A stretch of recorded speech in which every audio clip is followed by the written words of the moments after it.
Hello. Hello. We're live. We had a little technical problem there. And I was thinking, oh, what have I done? I pressed something and my screen disappeared. So hope it goes okay. Anyway, welcome. My name's Ronnie from Equine Voices. And I'm excited just to do a little chat tonight about animals and afterlife. Now, the idea of this came around because I was listening to a podcast the other day and it was called Animals and Afterlife. And it was a lady called, I've got my notes here, Karen Anderson. And she was on The Next Level Soul. And I've shared it on this page. So hopefully, if you're interested, you can click on it. So it's Alex Ferrari, Next Level Soul. And it has some amazing, amazing podcasts. And this was really it was really interesting for me because there was a lot of similarities. I'm just trying to slow my talking down now because I've been rushing. Okay, so let me know if you can hear me okay. It feels really weird talking to myself and not having somebody to chat with, which is a bit bizarre. But hey ho. So, we've got a few people joining. Hi Celia. Hi Martha. I think that's Martha. So what I'm going to do is just have a little chat and wait for people to join, hopefully, and maybe get some questions that you can ask me about animal communication. Because it's not just about talking to or chatting with animals that are still in the physical body. Sometimes you get communication from animals that have passed over, hence the title. And it is no different, apart from not seeing the physical, than chatting with an animal that is still on the earth plane. And for me personally, it'll be different for everybody. And there are communicators out there that specialize in connecting with animals that have passed over. We don't like to say dead because they're not dead. It's just the physical isn't here anymore.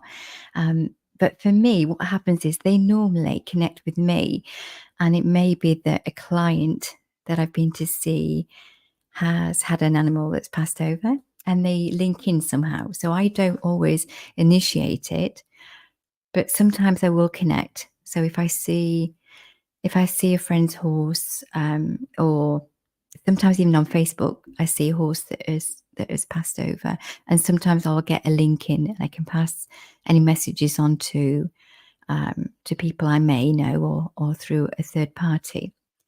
But it's fascinating. It's really fascinating. So if you're really interested, I have got a few books that I think I've shared before, and I'll try and find out the titles again, because they make things a bit easier and a bit clearer.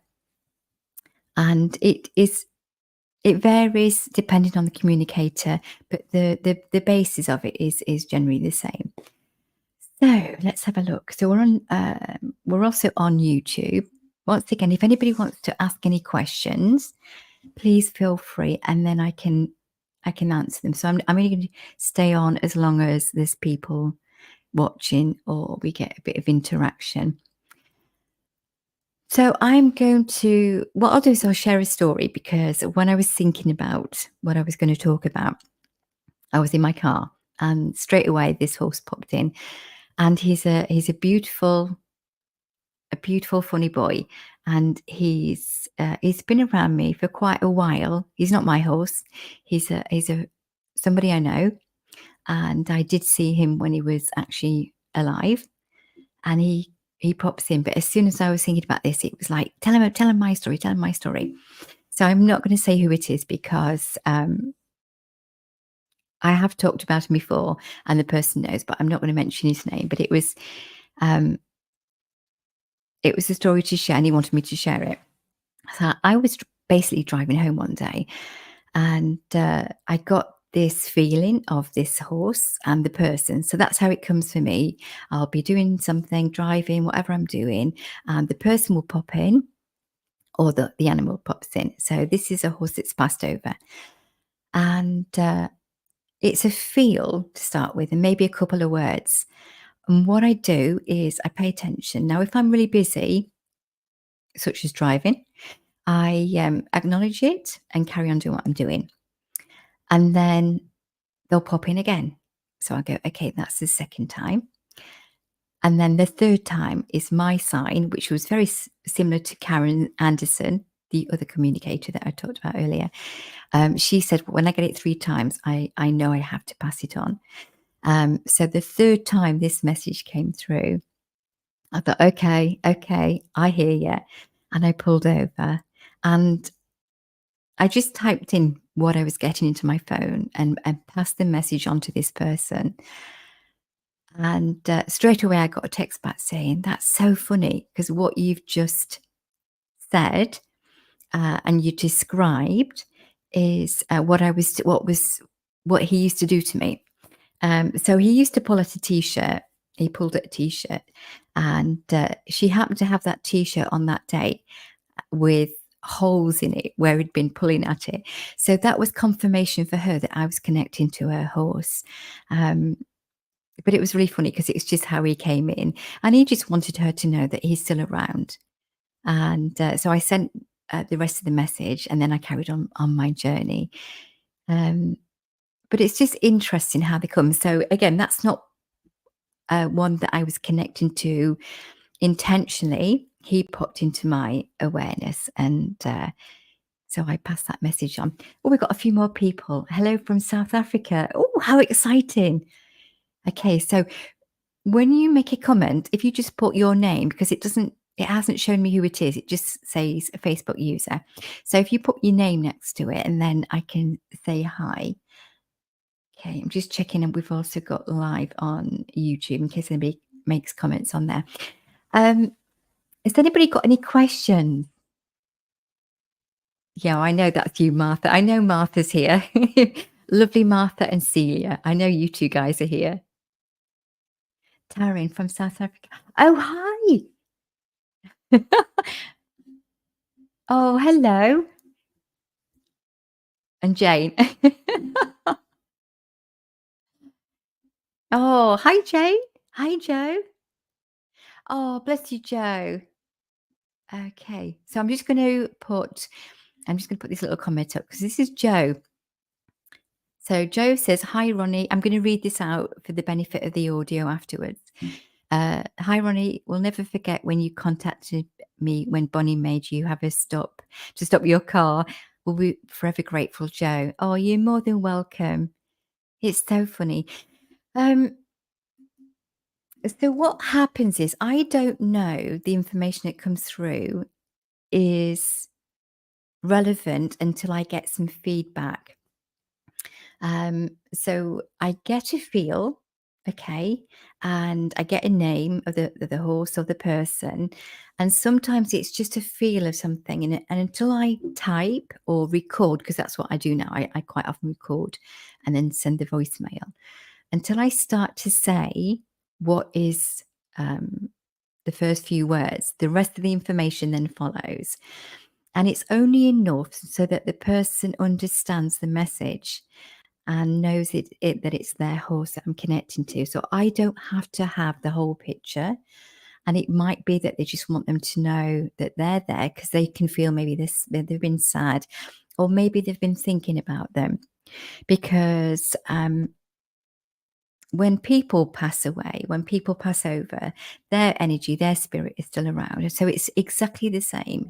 They want the loved ones and their companions and their friends to know that they're okay and not to be sad. Now, that doesn't mean to say that we don't miss them. We don't miss the physical. We don't miss that smell of their fur, their hair, the feel of them, the little things they do. We miss that. We miss the tactile companion because that's what we are familiar with, and that's what we know. So it doesn't mean to say that you don't mourn an animal when they pass, but they don't want you to feel that they're not there. Okay, they do not want you to feel that they have gone and you they can't come close to you, because they do. But quite often, if you're too distraught or it's too painful, they will be close to you, but you may not feel them at that point. But they will make themselves known, aware to you in some way. I'm trying to think of an example. So the message that I gave to a client of mine, the fact that he kept tugging at her t-shirt, making holes in it, and she had the same t-shirt on that day as soon as I passed that message on, that was confirmation to her, which was lovely, which was really, really lovely. Oh, it's so nice that we've got lots of people. Thank you so much for joining. Thank you. I sometimes see my cat. Yeah. Sometimes you might see what you think is at the corner of your eye. It's like a foggy feeling, or you're doing something, you may be doing your housework, or you're sat there daydreaming and you feel that there's something there, and you look and then you think, no, it's my imagination. What if it wasn't your imagination? Okay. What if it wasn't? What if it was somebody there, either a relative or an animal, saying, I'm here? And they do come round us more, and they try to be heard or seen, excuse me, when you're sad. So if you're really sad or you're going through a hard time, they want you to know that it's okay. They're here. Please don't worry. They're here. They don't want you to feel guilty. There's no need to have guilt. Um, you do your best with your animals and you look after them. And as long as they have their needs met, they have shelter, they have food, they have warmth, and they have love. You don't have to be perfect. They don't expect that. They are so forgiving, and it's so unconditional. They love you unconditionally. And that's why it hurts when we lose them. When they pass, it hurts because they depend on us to do all of these things, to feed them, to look after them, to take them for walks, to be with them. And as they get older, they get frustrated too. But again, they don't expect you to be perfect. We've got some more comments. I'll read them shortly. Thank you so much. Um, and when it's their time to go, they know how hard it is. They know how difficult it is to let them go. And there is no right and wrong answer. Okay. Because when it's your animal, you do your best for them and you hope they stay, and you think, is it time now or shall I wait? So you have this struggle, you have this conversation with yourself, but that's normal. That's what we do. So if I give you an example of my own little Maisie, so she was a three-legged whippet. So she had one leg missing at the front. So, but it didn't stop her enjoying her life. And yeah, I can feel that motion now. And I know she's still around. And because she had three legs, as she got older, her little frail body, because she's a whippet, if you can imagine, it's like a little chicken drumstick at the front, very thin bones. And her little back was getting more arched and bent as she got older, but she still got around. And arthritis was setting in. And as you do, you ask yourself the question, I said to Maisie, let me know when it's time to go, Maisie. Just please tell me, or if not me, tell somebody I know so that I get the answer. And then you sort of put it to the back of your head. And I asked this quite early on, and then that was it. That was fine. And she felt like she still wanted to be around. And then one day, she'd been struggling and going for walks. She'd had a few accidents, you know, sort of having a wee before I'd got home. And she was like, oh, I'm so sorry. I'm so sorry. And it's like, it doesn't matter. It doesn't matter. It's not your fault. And they came in one day, busy, busy bee, come in, and took her for a walk, got my tea, come in. And she was lying there. And I just put my hand on her and I said, it's getting time, isn't it, Maisie? And I just knew that it was coming up to her time. And I can't really say exactly what happened. It was just a knowing. I just knew. However, I still needed confirmation that I was picking up right for my own animal, my own dog, Maisie. So I asked a friend who I do sometimes just for confirmation. I don't tell her any details. I just say, "Can you tune in?" And then she gives me what she feels, which goes with what I'm feeling. And she confirmed that yes, it's getting close. Not quite yet, but it's getting close. So of course, being a human, I said, "How long have I got? Are we talking weeks, months?" And it was, I think it was a couple of months. It was coming up to Christmas. So I thought, okay, I thought, right, I'm going to give her a good Christmas. And that's what we did. And as I'm talking about this, my legs are shaking under the table. So our emotions are stored in our body and we don't forget it. And it does hurt because they're our loved ones. And I can feel tears coming up. So if I start crying, I'm not going to make any apologies because this is life. So it doesn't stop that feel. It doesn't stop that feel because we loved them so much. We still love them. We loved them. We put our heart and soul. And as I said, they are unconditional. So it doesn't take away from the pain. But it doesn't, for me, it doesn't last because I know she's around. So that's old emotions that are trapped in my body because it's remembering that. Okay, it's remember that feel of loss. And it doesn't just mean the loss of an animal, it will be a loss to whatever loss you've had. It will attach itself to that. So sometimes the emotions can be so extreme because you're mourning the loss of your loved pet, but it might be that you've lost a person too, and you're not consciously thinking about it, but it will be there in your body. Okay. I don't know why I'm talking this way, but maybe somebody's listening to this and it might be a help because this is just what's flowing through now. Um, and one, it was a time I was determined to be there. I wanted to be there. So I made the decision what day it was going to be. Um, so I made a choice and I was all prepared to go on my own. And then my dear friend Sam says, "Would you like me to come with you?" And I said, "Yes, please." So she did. And she came with me. So we took her to the vets, and the vets were lovely. And I took her in, and they said, "Oh, what can we do?" Because I'd taken her before. And I said, "It's her time." And they said, "Oh, we can do tests and we can do this and we can prolong her life." And I went, "No, it's her time to go. It's her time to leave. She wants to go home."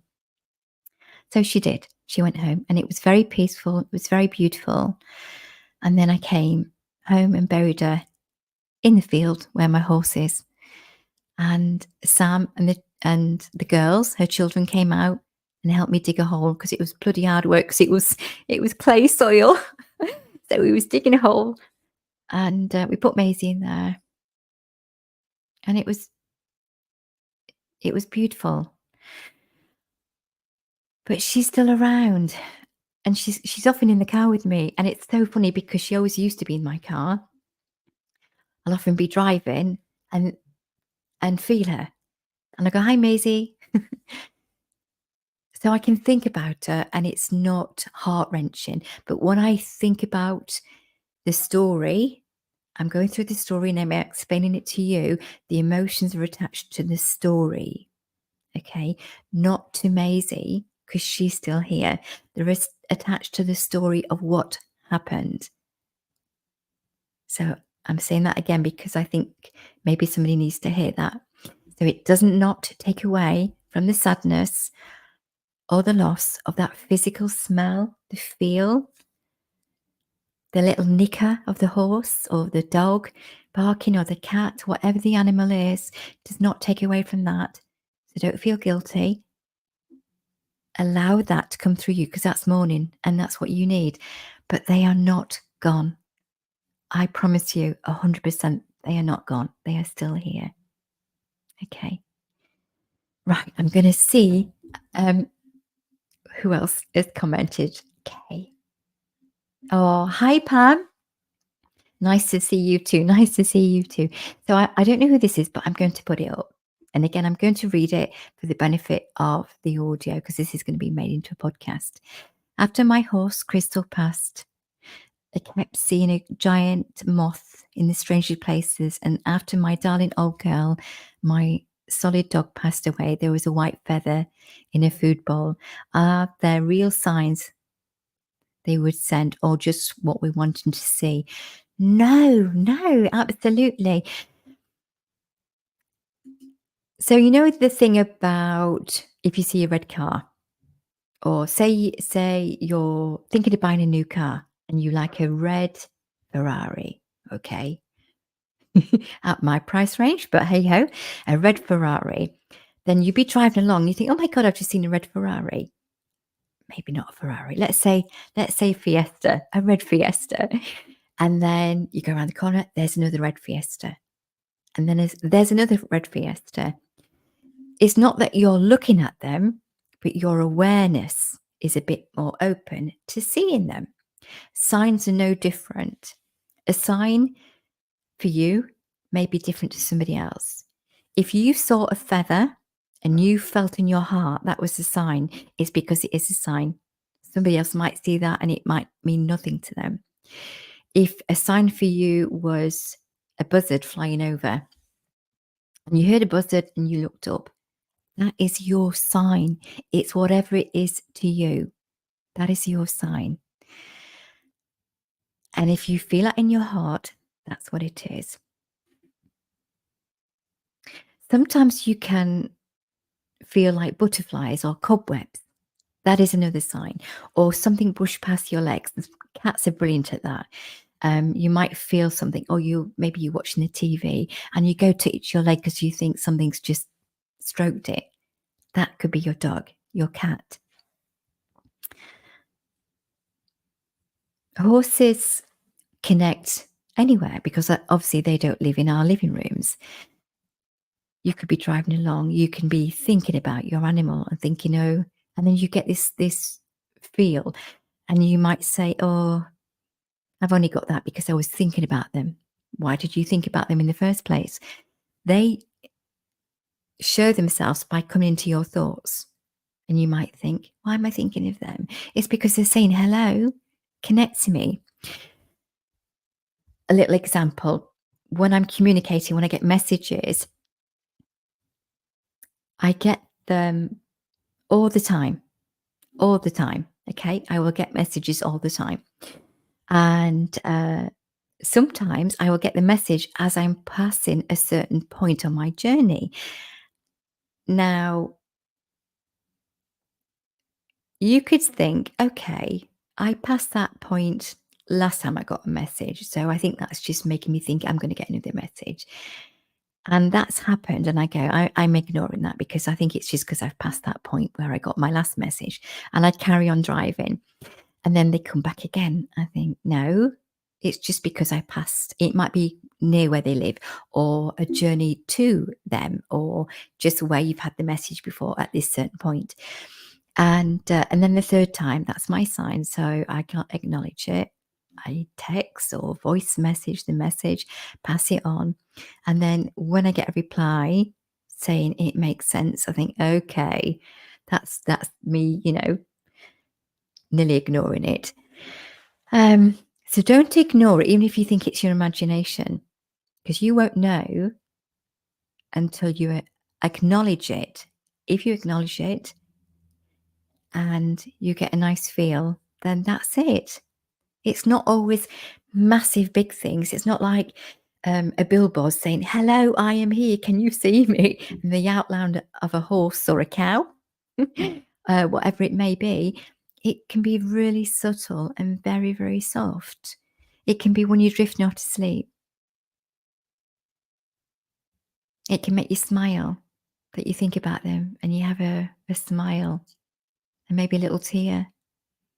That's them saying hi. Because if you feel them in your heart, that's where they are. They are still with you. You are part of them as they are part of you. Your energy is the same. Okay. It's the same. And it's very beautiful and it's very personal to each person. Right, okay. Tell me if I'm, if you want me to talk about anything else. So if you have any questions, we've had one, which I hope I've answered. Did I answer that question, by the way? Um, that was the question. Yeah, but I don't know who you are, so I do apologize, but I hope I've answered your question. Okay, here we have. I connected with Ashley, my husband's horse, which I never met. Martha. Yes. Yeah. Um, Recently, I've been getting messages for people for horses I've not met. So I don't always meet these animals, but the message has to get to where it's going. So it might be that who I talk to or who I've come into contact with or connected with, they know somebody who has a horse or a dog or a cat or a person. It's not always animals. And I will get a message and something to pass on and say, right, this is what I've got. They want you to do whatever this is to connect to this person, or does it mean anything? And then if I get feedback, I try and get more information for them. If they understand what it is, say, yeah, I've got this, that's fine. Then that's the end of the message. Feedback is really important and it's not for inflating somebody's ego. It's so you know that you're on the right track. And sometimes you just get enough information to pass on so that person goes, yes, I can take that. So then you get the rest of the message. If they can't, if they don't know what it is, then there's no point asking for the rest of the message unless I know that it's been insistent that this is right. Please make sure this person gets this. So I ask the animal to give me in another way that the person can accept. Because remember, we all see things differently. We can see a movie, watch something going on in the distance, and we will describe it slightly differently depending on our experiences. So you have to just give it as clear as you can, and hopefully the person will acknowledge and understand what's being passed on. Okay. My daughter, all right, I'm going to put this one up. Again, I don't know who these people are. So if you're joining through Equine Voices community page, can you just pop your name so I know who I'm talking to? Because Facebook won't put the person's name. It's only if you go in directly through my page or through YouTube. So this is a message from a lady. My daughter always says hello and miss you to her pony, who we had to say goodbye to when we go by his resting place. Oh, Angie. Oh, yes. Yeah. Yes, I do that. I do that. It's funny. My cat, Pookie, beautiful cat, who yeah, beautiful cat, and Maisie are buried next to each other in a field, and it's not my field. So when it's time to move on, I know they're going to be stayed there. They'll be there. That's their place. But it doesn't matter because that's not where they are. But quite often, I look across to the tree. And imagination or not, I don't care, it doesn't matter to me because it still makes me feel, um, joyous. I can see Maisie running across the field she would fly around the field, 3 legs or not, and the cat's just sat there watching her as if to say, "Yeah, I'm not doing that." And it's just lovely. It's just lovely. But I know they're not there, and I don't get sad anymore, but I do if I'm recalling the events in the story of what happened. For example, taking my dog to the vets, that's a story. And with that story, your mind recalls that memory, which is stored in your body, and the emotions come forward, which is not a bad thing because it's trapped emotions. So it's not bad. It's not wrong. and sometimes these emotions just go poof, and that's good because that's what's needed at that time. Okay, right. Oh, I'm so pleased that you're joining. Thank you so much for everybody. Um, it'd be really nice actually if somebody would like to join me on screen, but I don't know. I hadn't done that uh, with this way before. It's normally when I'm doing the interviews. So I don't know. I could send somebody a link. If anybody would like to join me live, I can try it. Can't guarantee it, but I can try and we'll see where we go from there.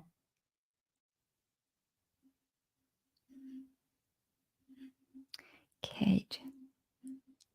Oh, so Jess and Dazzle. I didn't even tell Jess, but she knew she cannot express herself. And she's like, I'm just trying to think. So when I'm doing these, I have a bit of a blank moment. So if I'm missing, um, let's have a look. I missed. I'm just going back through the comments. Taryn, are you still here? I've just seen your comment. It's from South Africa. Okay. Right. What else can we? Let's have a look. I'm just trying to think what else I was going to tell you about. Um, sometimes I'll get messages from when I say, I don't often say that um, on my lives, but I do get messages, collective messages.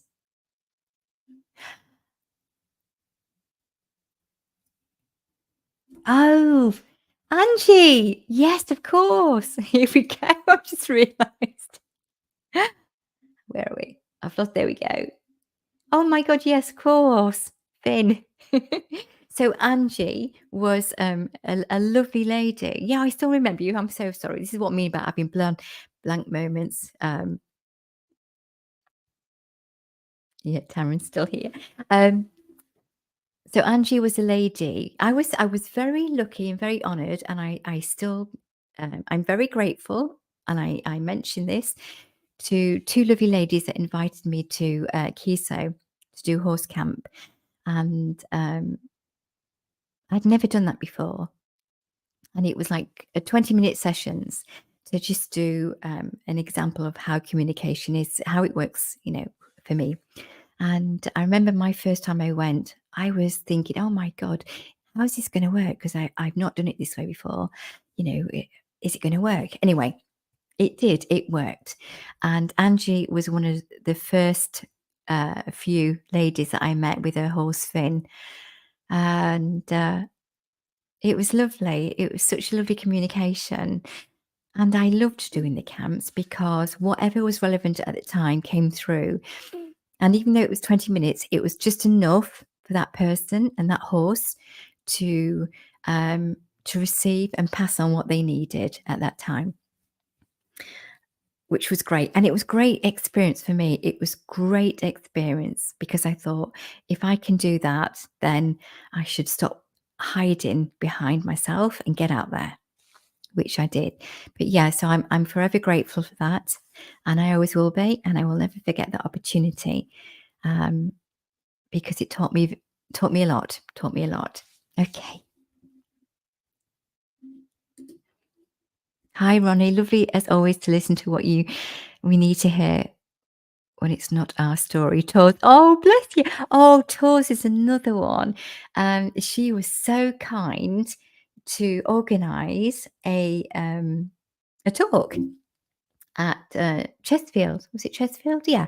And that was another first for me. So I went along to do an introduction, and we had some horses, and we did a little practice with some participants, and I really enjoyed that. That was fun. I'd like to do more of that actually. Yeah, because I love to do that. I love to interact with people and show them that they all communicate. Everybody can do this. It's not something that's special and unique to individuals. We all have the ability. I just taken that step further because there's been a drive behind it, and um, I'm more aware of why now. But at the time, I wasn't sure, and I had imposter syndrome for a long time. And it doesn't mean to say I don't have imposter syndrome. But before you go into see a horse, before you communicating, and afterwards, when you're in human mode, that's when the little doubting Thomas. But during a communication, that's what happens, and I'm there and I'm present. Um, and there's lots of communicators, and we all do our best, and we all work slightly differently. So um, we all work differently for reasons, and I don't think it's for my part to analyze why. I have a more understanding of the bigger picture. And this is why I communicate the way I do. I understand why. But at the time, I was like, I want to get it like that person does. Not that I was trying to mimic anybody else or copy, but when you try to be somebody else, you're not being authentic to yourself. You have to be truthful, authentic to your flow, because that's what's coming through. And you have to just trust and know that it's right for you, the person, and the animal. And it's not about giving every answer, because your journey with your horse is your journey, and it's for you to discover, you to experience. But sometimes we all need a little guidance and a little help along the way. And that's what it is. It's not telling you what to do. It's not saying you should do this, not that. It's a bit of guidance. Um, and it's never, ever about making anybody feel small or wrong. Because if somebody's reaching out to an animal communicator, they are doing their best to see what's going on, to hear what's going on, and just to try and get somewhere. But you don't always get all your answers.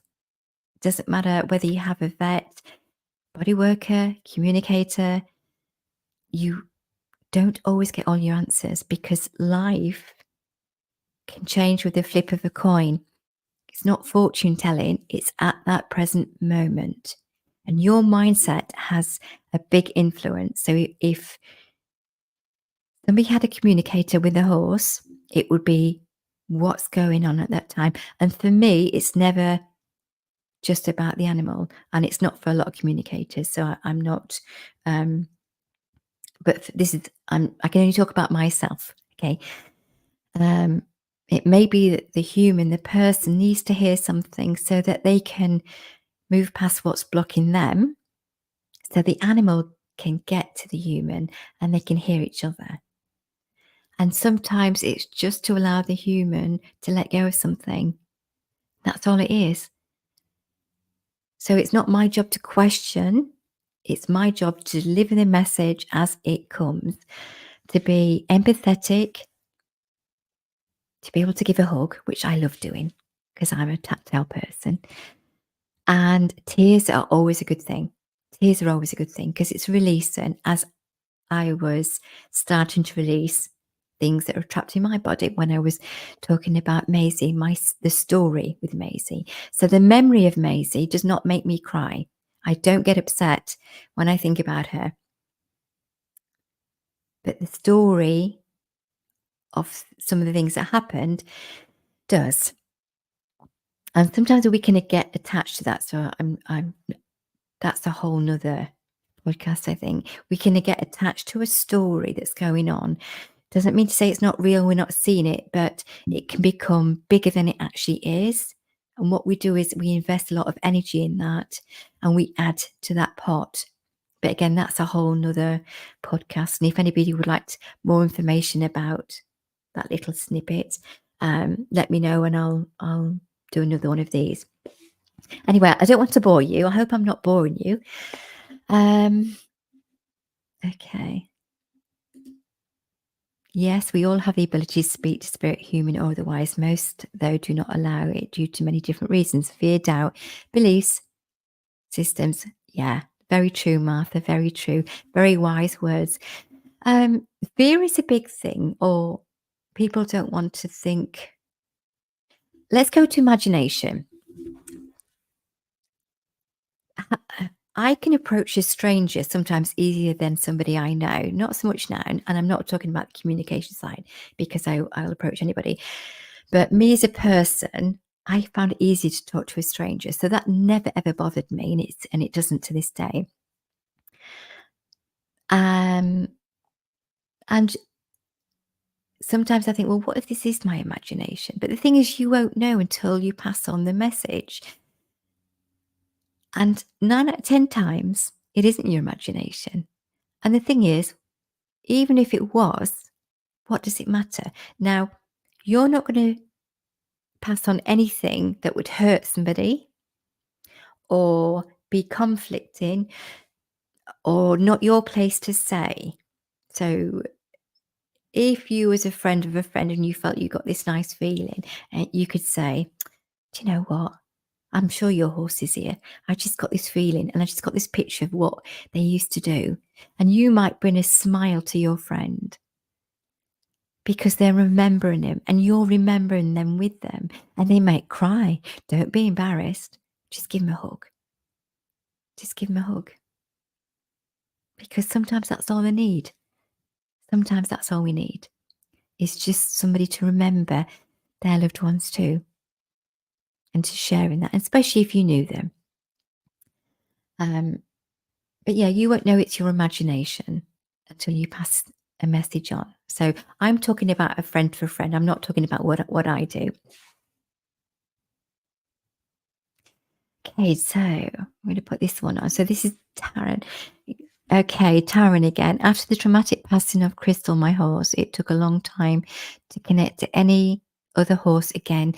And I was going to give up riding altogether. I went to a yard with a friend who was looking for a horse for a daughter, and I was instantly drawn to another horse. And the rest is history. Apache and I have been together for 2 years now. He has been very patient with me learning to love again. He's definitely found me when I least expected it. It definitely feels that. Okay, we're going to get the rest of the message. Uh, Definitely feels that. Yeah, absolutely. Absolutely. Animals don't want us to not have another. Love is endless. You have got room to love as many people, as many animals as you want to. They don't get hung up on, well, she loved that cat more than me. Cats are a little bit different. They have an opinion. Um, but on a soul level, that's not how it is. Love is love. Um, and somebody else is always waiting for that as well. They want to receive that. Um, and often when somebody's lost a pet, lost a horse, they won't be looking because that's not what they're interested in. They just want to get on with their life and have memories of their loved one.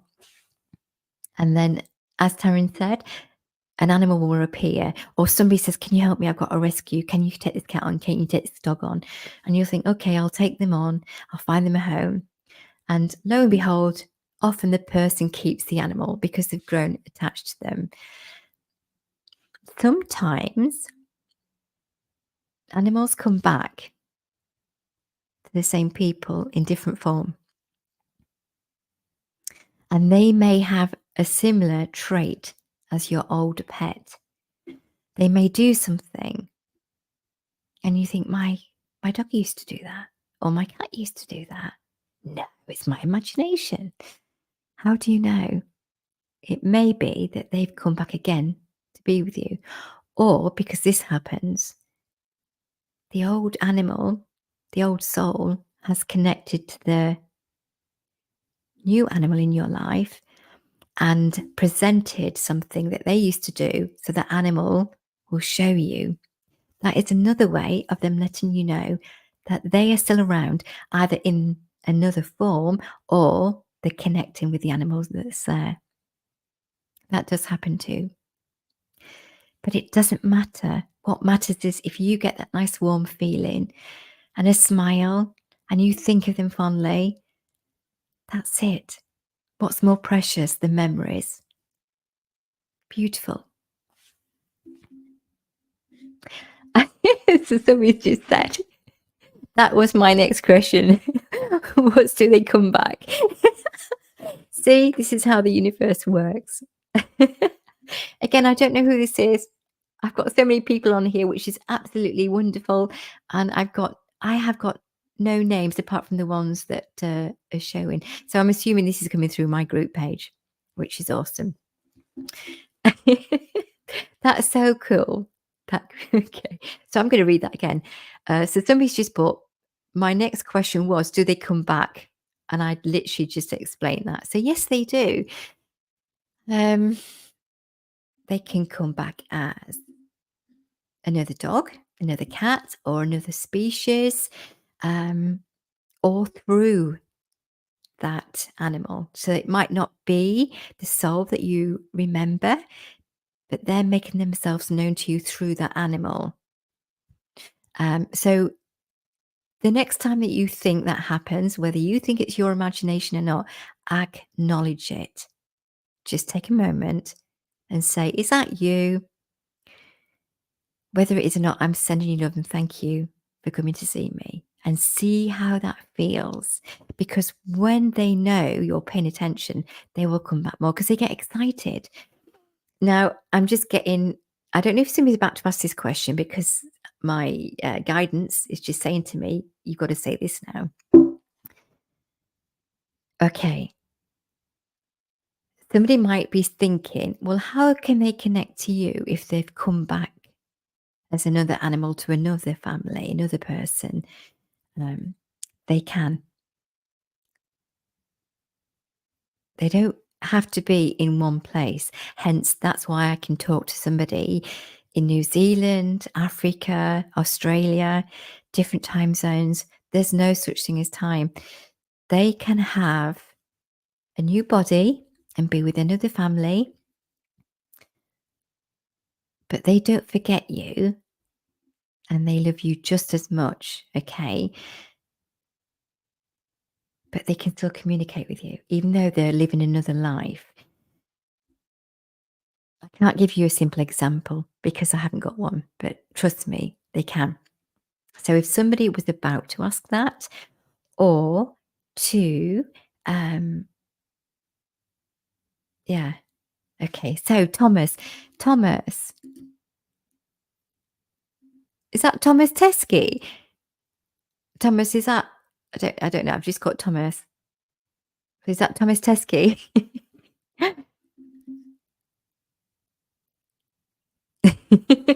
Okay, so the delay is because I'm reading comments. So we've got another one here.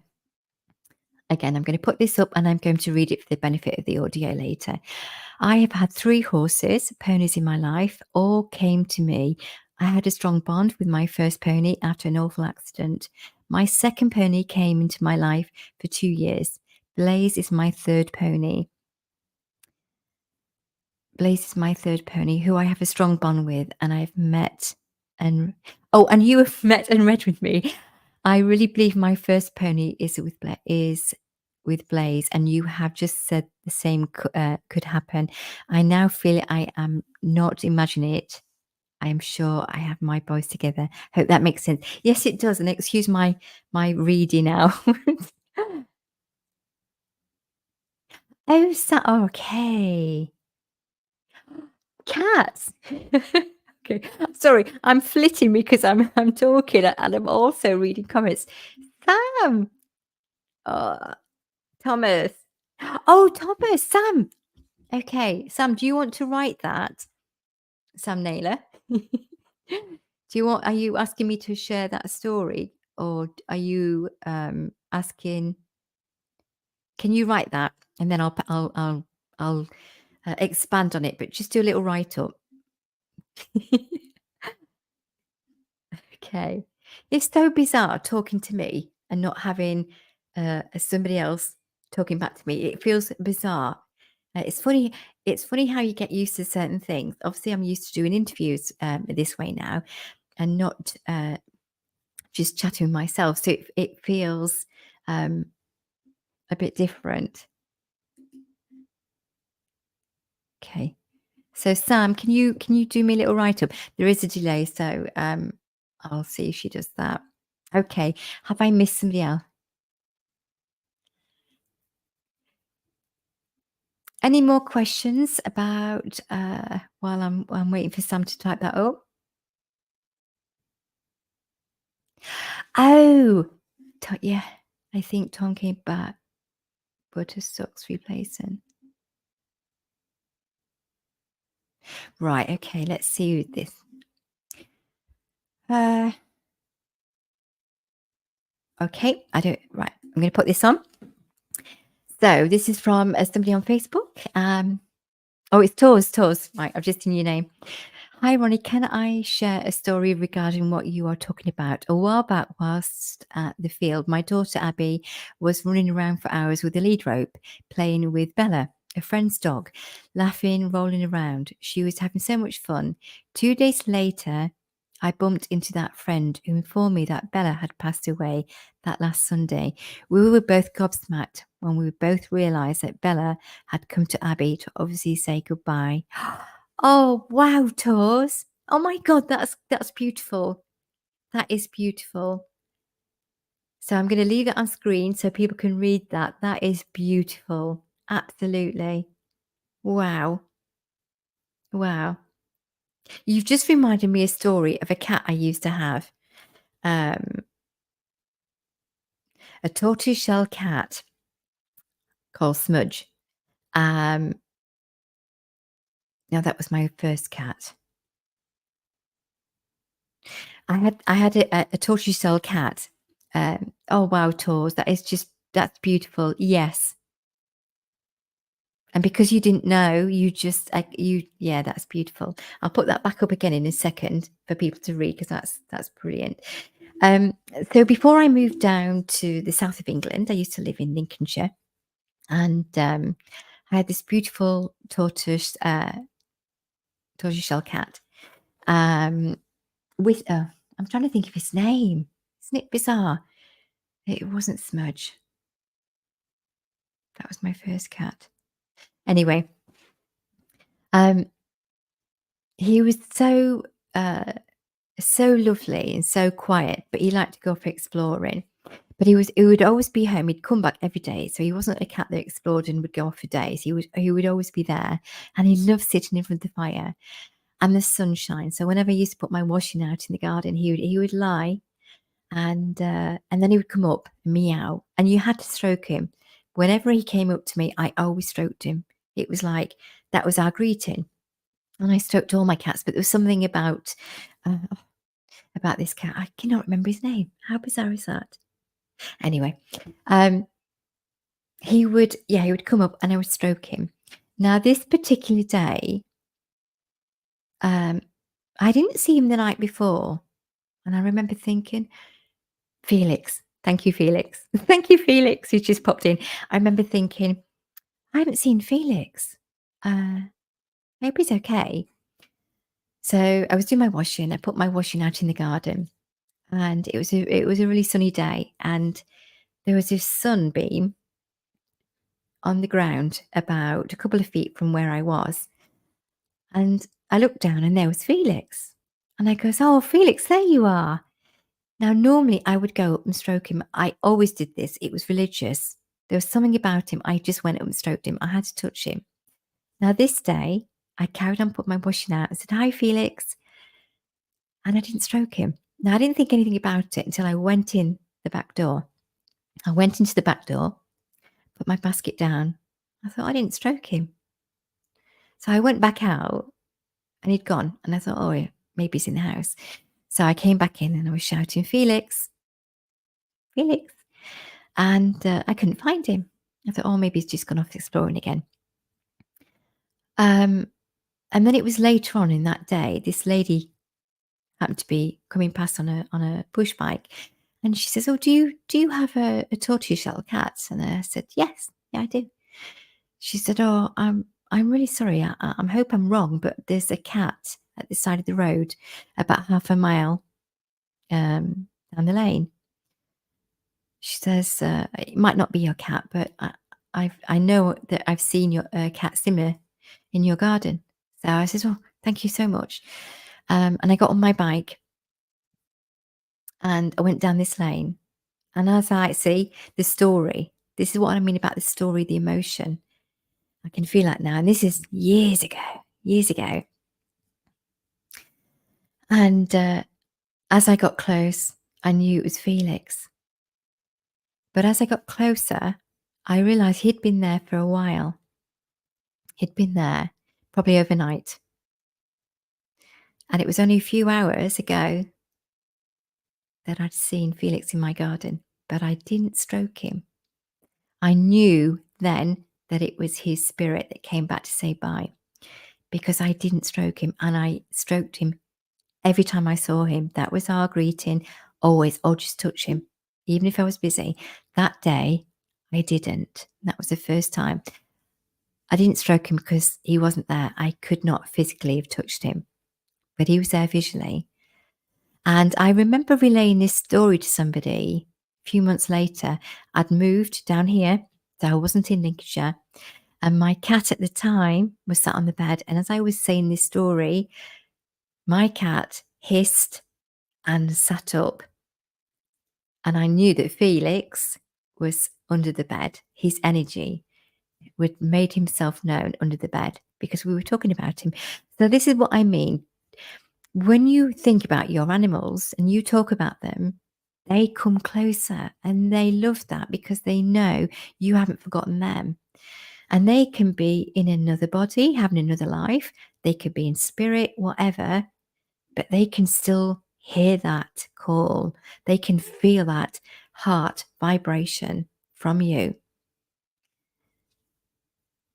And it never goes away, ever. It never dies. It's always there, always. Yeah, lovely. Okay. Oh, so thank you, Tor. So I'm going to put that up again for anybody that wants to read that. So Tor's is saying that um, Abby was running around playing with a dog in the field, and it was a friend's dog.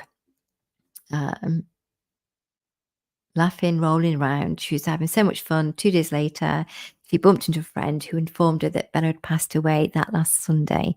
So they saw her having fun. And so she came to say goodbye. And she probably wanted Tors to let her mum know. So this is how anybody receives messages.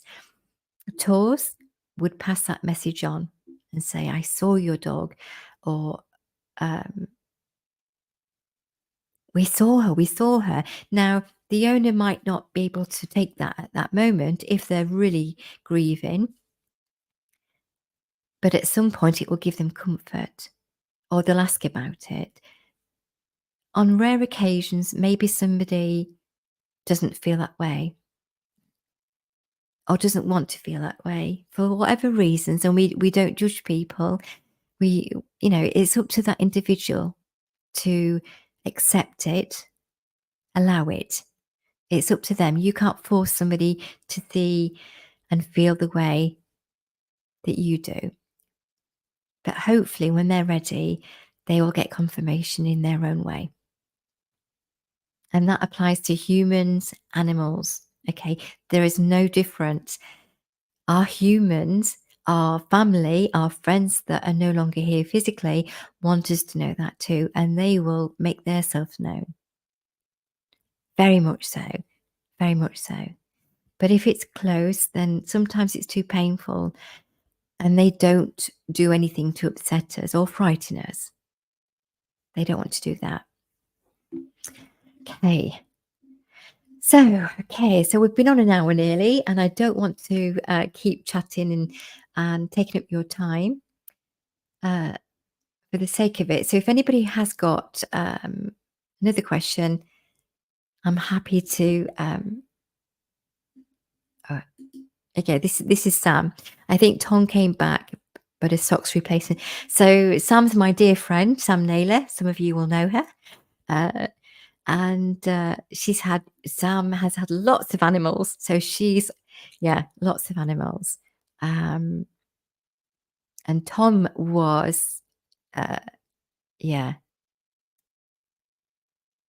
Thomas was a feral cat that adopted Sam. Sam didn't adopt Thomas. He adopted Sam. And he was very feral. And Sam started uh, to feed him outside and just, make sure he was okay because uh, she's a big softie when it comes to animals. And anyway, eventually he started to come closer and came into the home. And now he's part of their family. He's a big part of the family. In fact, he's a hierarchy. Um, but it was really interesting. So I don't know, I can't remember the whole of this story, but there was a point when I was sat in the kitchen one day and I think I said to Sam, he's got unfinished business. He was talking about his old owner and something about unfinished business. And that's what came from Thomas as I was sat next to him. Now, I don't know how long afterwards this happened, but Sam had to take Thomas to the vets, and it turned out that he'd got a microchip. And the vet said, "Oh, he's chipped." And of course, when you've taken on an animal and you've come to love them, and they've adopted you as their human, as their person, it's like, well, what if that person wants that animal back? It's a bit, oh my goodness, we thought he was just a feral cat. Anyway, Um, the vet found out who the owner was and said, "Do you want me to contact them?" And obviously Sam said, yes. But she was concerned that the owner would want to take the cat back because they've grown to love him. He's part of the family. And so this is maybe not quite right, but it's the gist of the story. So I do apologise, Sam, if it's not quite right. What happened was they got in touch with the owner, who actually contacted Sam, I think, and said that he was quite, I think he was feral, he was, oh, um, he didn't maybe like the man of the house, I can't remember, there was something. So she was more than happy basically for Sam to keep Thomas and said, "He's obviously found his home with you, and that's fine. I'm glad he's alive and I'm glad he's well." That was the unfinished business. But Sam didn't know that. I didn't know what that was. I just got the cat said, "There's unfinished business." And he didn't give me the full picture, that's all he said. But circumstances led to Sam going to the vets, him being scanned and finding out that he'd actually got a previous home. And then that was the unfinished business. Because although maybe he didn't get on with the family as well as he did with Sam eventually, he still wanted them to know that he was okay, because that lady wondered if he was alive, So even if an animal might not be your best buddy, deep down they will want you to know that they're okay. If they go missing or if they've found another home, they wouldn't want you to suffer and think that, where is that animal? Are they trapped? Are they lost? They wouldn't want that. So if they're able to, they will want the other person to know, I'm safe, I'm found, but I'm here now, or I'm safe. Can you come and get me? It's up to them. But they would want the other person to know.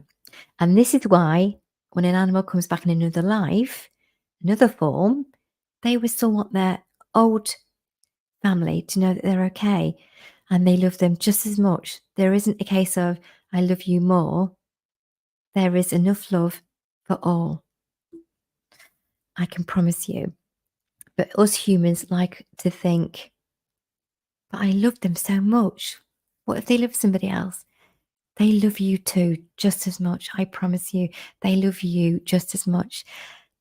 Just as much. Okay.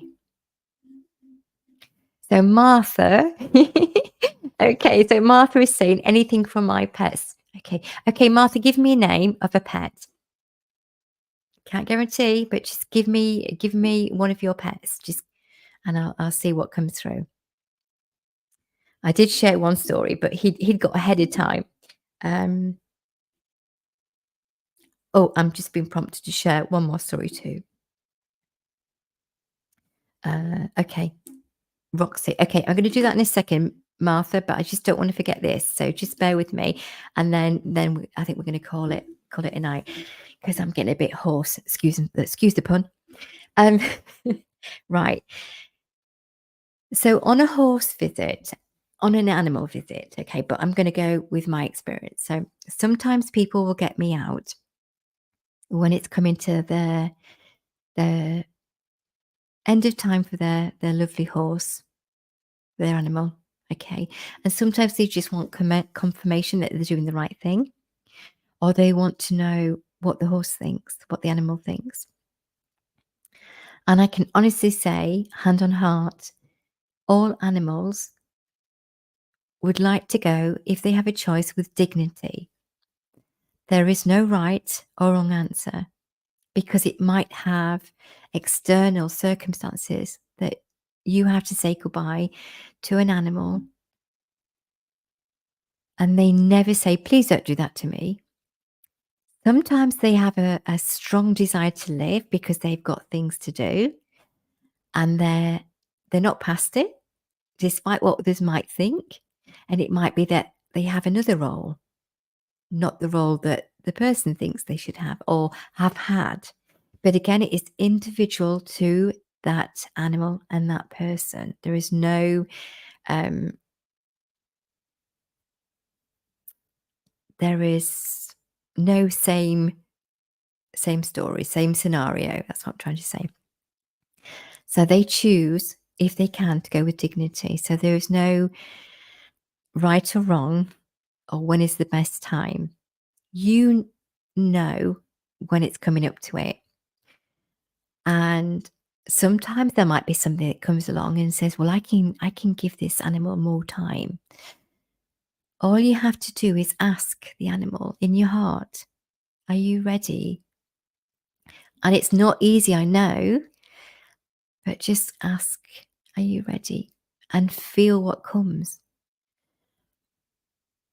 But again, there's no right or wrong answer. But we do often have to take that final responsibility and say, "Okay, today's the day." And it isn't easy. It isn't easy. But they almost go, "Okay." And you can breathe because you know. So, yes, it isn't easy, but it's something sometimes we have to do. And they have never, ever, ever come back to me and say, "Well, I wasn't ready to go." Because they know that that person did their very best at that moment in time. And that's all you can do. And that's all they ask for. And even animals that may have more to show, if that person is not able, for whatever reason, financially, physically, emotionally able to offer that, and they know they can't physically do that, but they don't want to send the horse off somewhere else, and goodness knows where it will end up. They want to do the best thing that they think is possible. They understand that. I've been to see a horse and I wasn't sure why I was there because everything the horse was giving me, I was giving to the owner, and I was thinking, I'm not understanding where this is going. And then the horse almost said, "But it doesn't matter what she chooses."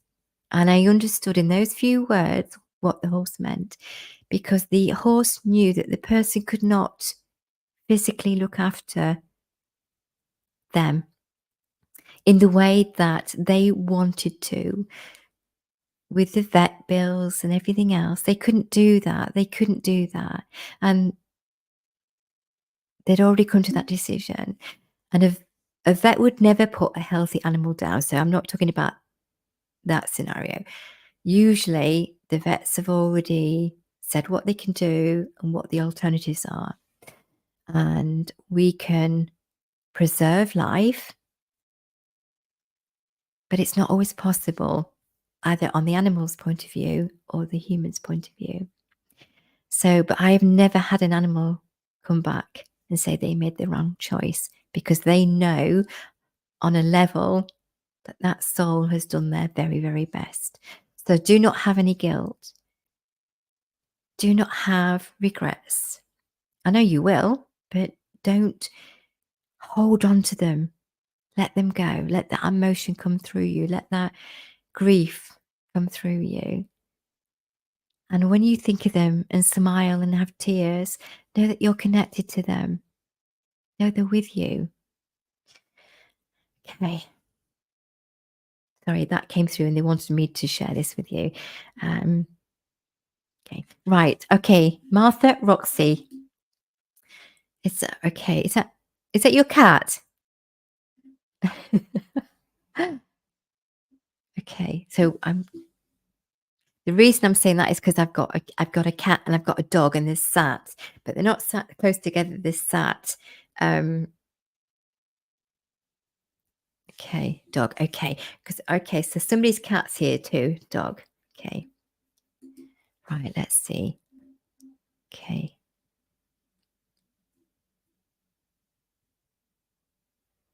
Okay. Because what? So you'll have to tell me if I'm on the right track because I've got a cat and I've got a dog.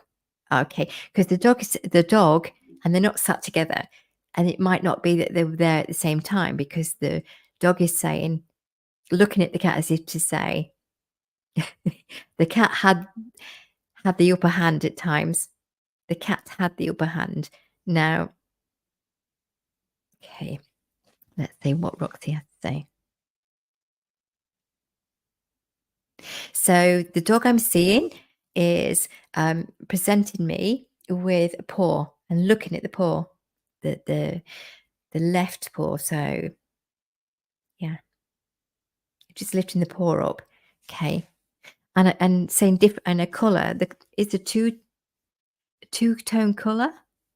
I could be on the wrong track, but this it doesn't matter. So this is what I'm saying about you could be right, you could be wrong, but you don't know until you get feedback. Okay. Because quite often you get more than one animal coming through. Okay. So Martha, the dog I'm getting, showing me the left paw, sat, two-tone. Thank you. So I'm going to put that up so people can see. Okay. So you're seeing this in real time. This is how it works. I get a picture, a visual, and I have to say it. And you have to be not afraid to be wrong. Okay. You have not got to worry that, oh, it might be wrong because what will people think? Okay. But you have to say it. And until you get feedback, you don't know. Thank you. Okay. So, yes, two tone. Roxy. Okay.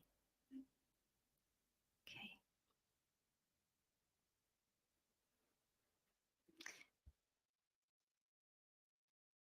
Right. I'm zooming in. Sorry. I'm just listening. Um, I know I will say because again, see, I'm second thinking what's coming through. Sometimes an animal will come through feeling masculine. Horses, especially, they can appear masculine, but they might be a mare.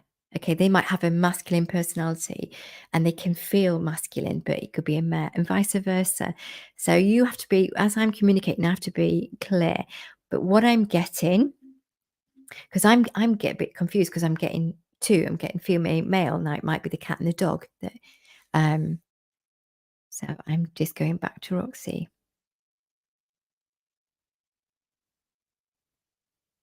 So Martha, does this make sense? Rather than trying to describe the animal, what's coming through with Roxy is sometimes I would want to be braver than I was, but you helped. I want to say she, but again, I'm not 100% on this. Um, one of my cats was male. Okay, so is Roxy a female? Because um, is Roxy a female? I'll carry on with what's coming through. Uh, Sometimes I would want to feel braver than I actually was. So they give me a bit of their personality. So they might have been a. Yeah, she was a she. Thank you. Thank you. Okay. So again, people, you're seeing this in real time. This is how it works. But it's when you got somebody face to face, it's a little bit quicker. Okay. It's just obviously I'm waiting for the messages to come through. Right. Okay. So she feels that at times she wished she stepped forward and stuck up for herself a bit more. But she's saying you helped her. You helped her. There's a tenderness with this because she felt timid. Because she's saying, I tried to be brave. I wanted to be braver than I was. So, what's happening is the animal is giving me part of their personality so that Martha can recognize this as her dog. And the paw that she showed me was the two-tone paw.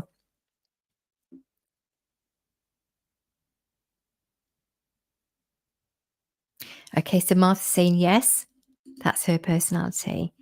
So, for the benefit of the audio, because I hope this is going to make sense, um, Martha has asked me to connect to her cat Roxy. I didn't know what sex it was because I'd got a cat there too, but she felt feminine, and Martha has acknowledged that the cat is indeed a she. And she also showed me her paw, two tone, and Martha has confirmed that the cat is two tone on that foot, that paw. Um, and that's her personality is a little bit timid. Thanks, Martha. You're doing well here. Bless you. Love you lots. Thank you. Yeah, Roxy's a dog. Yeah, I know Roxy's a dog. I know Roxy's a dog. Um,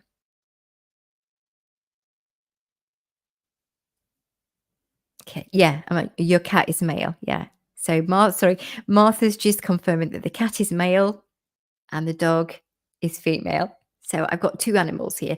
Actually, the cat's just sitting back and not communicating. She's just, I think she helped the dog. Ah, thank you. Okay. So the cat came through because the dog was timid when the dog was in dog form. Um, Not like that now, obviously, but when she was a dog, she was timid. And the cat's saying, I'll bring the dog forward. Sometimes other animals will speak on behalf of another animal. And you're thinking, really? But yeah, sometimes that happens. Don't ask me why. Maybe they're too busy being another animal, but that's what happens.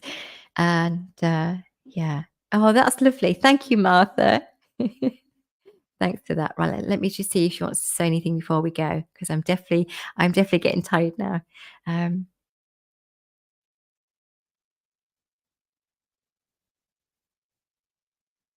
So what she's saying, Martha, is she's definitely not the same anymore because what happens is she showed me is this demeanor was soft and a little hesitant, and then all of a sudden her energy is grown and she's like this beautiful. And sometimes she's around your other animals because because of her experience of being a dog with you, she can help the other animals. So she gives them a bit of strength that she had now has in soul form. Uh, this may be going way over for some people, or maybe not. Who knows? Okay.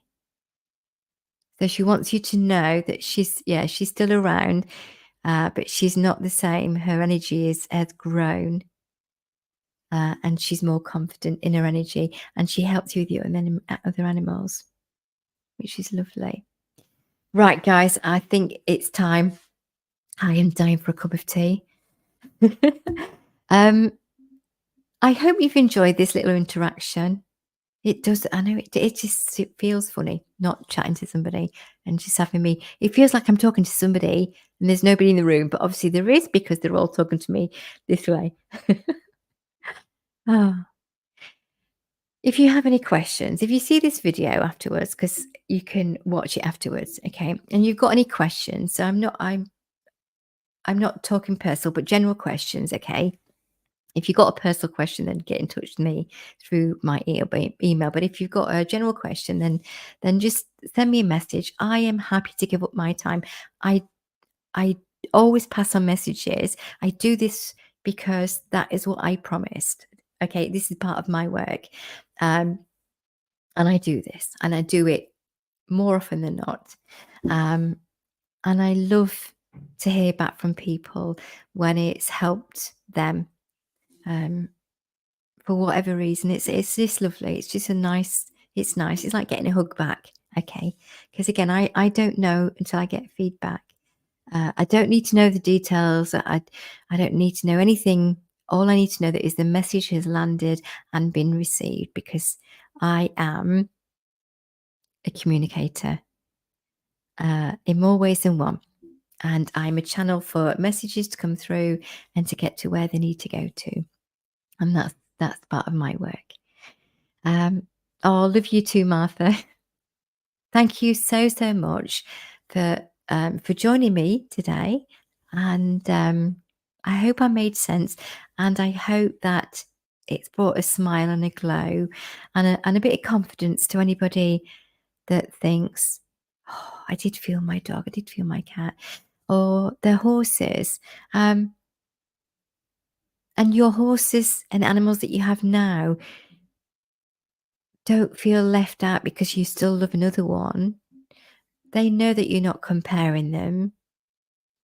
Um, so just be happy when you feel them and acknowledge it. Acknowledge it to yourself. Even if you think it's imagination, I hear that, I feel that, I see that. Imagination or not, thank you. Because the more you do that, you're saying to yourself, okay, I'm ready to receive. And I promise you, you'll get signs, you'll get messages, you'll get a hug inside your heart from the inside out. And if you want one of me, there you go. Free hugs all round. So take care. Thanks, Jane. Take care. Another amazing lady, Jane, animal communicator, animal healer, human healer, because it's all the same. It's not one or the other, it's the same. We're all made of the same molecules, energy. On that note, love you lots. Thank you so much for being a part of this. Um, and I'm here if anybody needs me. Okay. If I can answer, I will do.